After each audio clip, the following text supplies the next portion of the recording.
First off, whenever cooking, we remove all jewelry whatsoever on our hands, neck, earrings, and wrists so they don't get caught. Then we wash our hands to make sure that no germs will get on the food. Wash them pretty well to ensure that doesn't happen. Then we go out and dry them as well.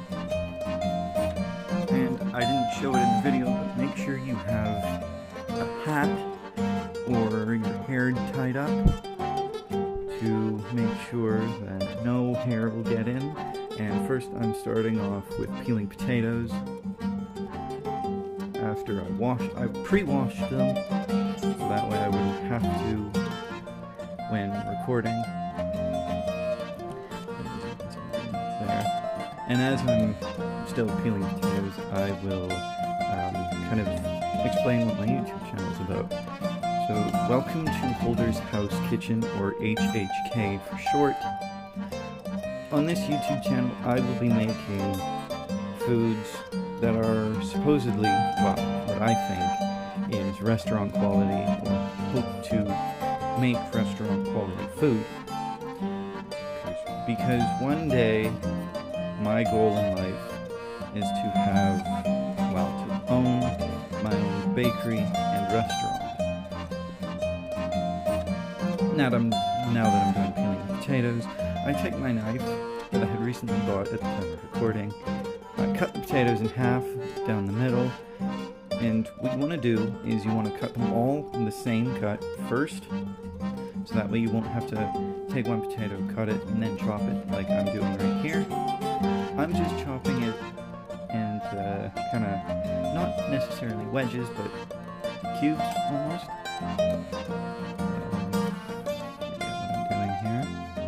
Yes, because my cutting board is sliding around, you want to have something underneath that's wet, like a wet cloth, or in my case, here I'm using a wet paper towel. You should do that with almost every cutting board, and you should hold the knife as I was there, so that way you have better control over it rather than having your finger on top of it, because it can still slip from underneath and you can still cut yourself. As I was saying, you cut them all down the middle first, so that way you're not wasting time cutting them into chunks and by each potato, so that way it's nice and easy. Now what I'm doing here is I'm adding a little bit of olive oil and I'm just shaking them around right now, just to get all that oil around them.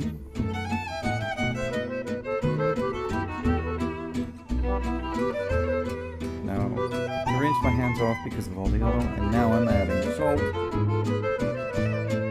just for flavor. And they go in the oven, and I think I can't remember what the temperature was, but now I'm putting my pan on for my steak. I've added some oil into the pan. While that's heating up, I started dicing a green onion for the garnish of my steak and potatoes.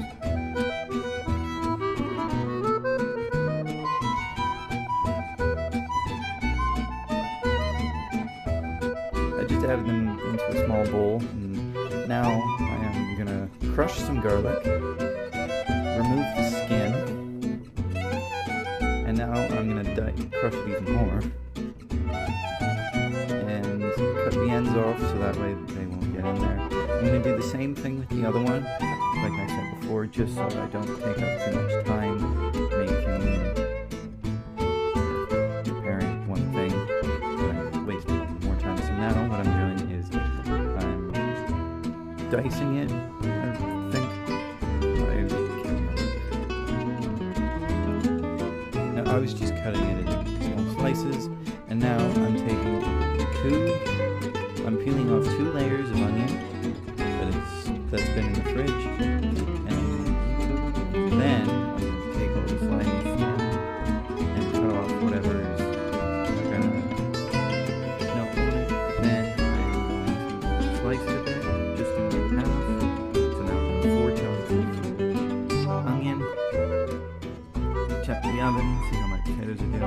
Now, here's my steak. I brought it out and put it in some cold water to defrost because it's in the freezer.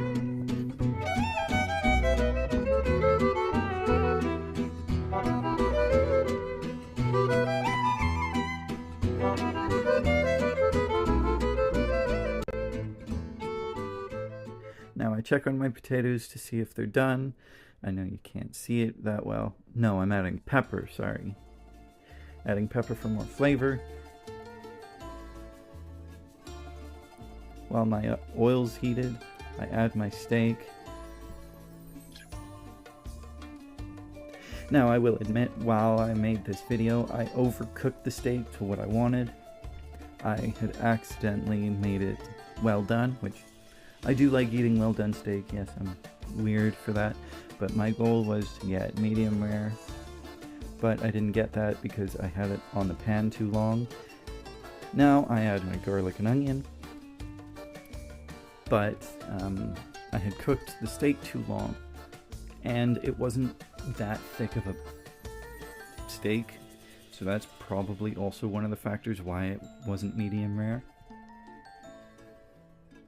So I just flip it every minute.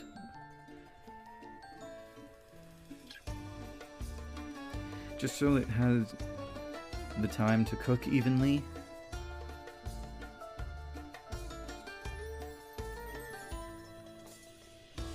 I wanted to get a crust on, but I didn't do that because I didn't let the steak sit there for a minute or two.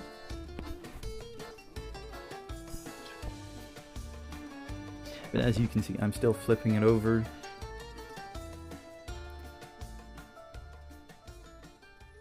You can't really see what I'm doing at the moment. I'm cutting butter to add to the pan to baste the steak. Just to get that garlic and onion flavor really on there. I didn't use thyme or rosemary, but garlic and onion works really well. The flavoring of this dish turned out really well in the end, but you'll see that in a bit.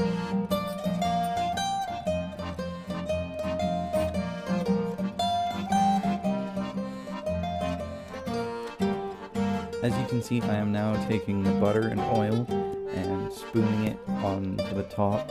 I'm checking to see what the meat feels like, because Gordon Ramsay or a lot of other professional chefs say that if you check it, it should be a certain kind of feel to your palm, wrist, and small bottom part of your forearm.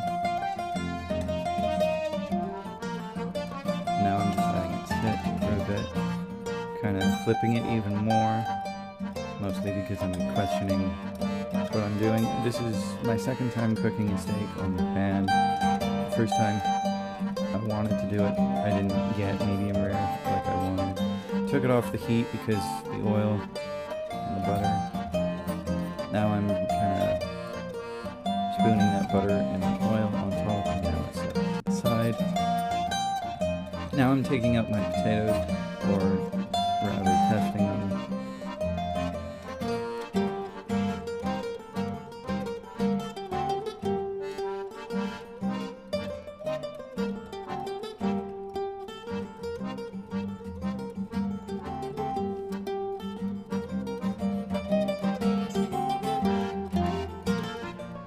Now I'm adding seasoning salt to my potatoes to give them that extra bit of flavor, and because I had forgotten to use it on the steak like I had wanted.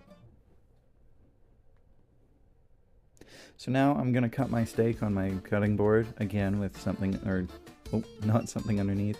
As you can see there, it is not medium rare, it is well done. So now what I'm doing is I'm cutting it into small, thin slices. I probably shouldn't have done that, but yeah. Cutting it into small, thin slices made it a little harder to plate the thing, or plate the dish. I'm still continuing to cut my steak.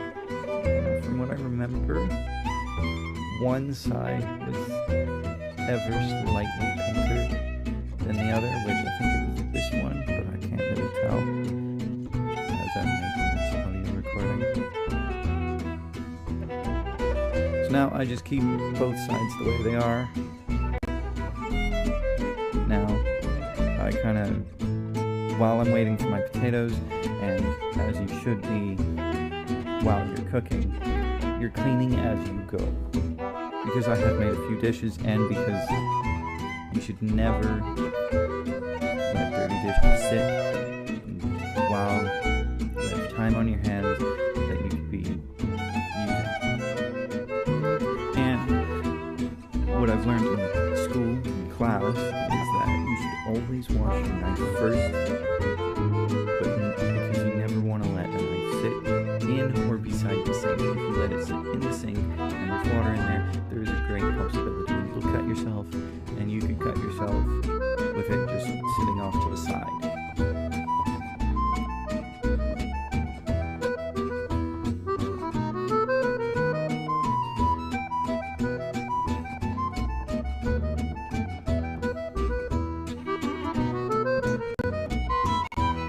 Now my steak's off to the side, and while I'm taking my potatoes out, I'm kind of just using the tongs to brush them onto the plate right in the center, kind of just to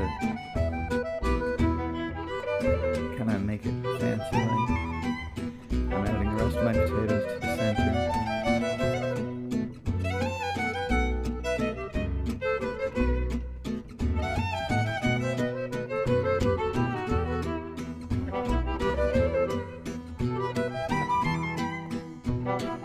Now I'm adding my garlic, my onion pieces. And I can't remember if I added the garlic chunks.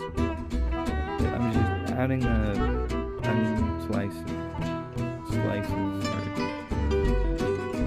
layers on just to the sides. What I should have done was flip this over before I cut that side of the steak.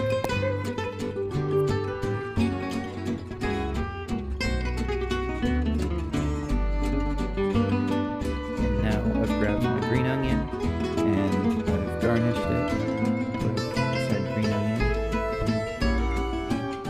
No, I take that back. Sorry, that is the garlic from the pan. Now I'm taking my green onion and garnishing my dish.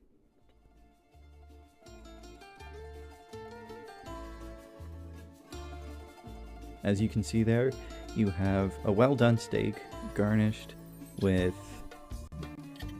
green onions on top of some roasted potatoes. Overall, it was very tasty and I quite enjoyed it, and I ate the whole thing within 2 or 3 minutes. It was okay. I wish I had got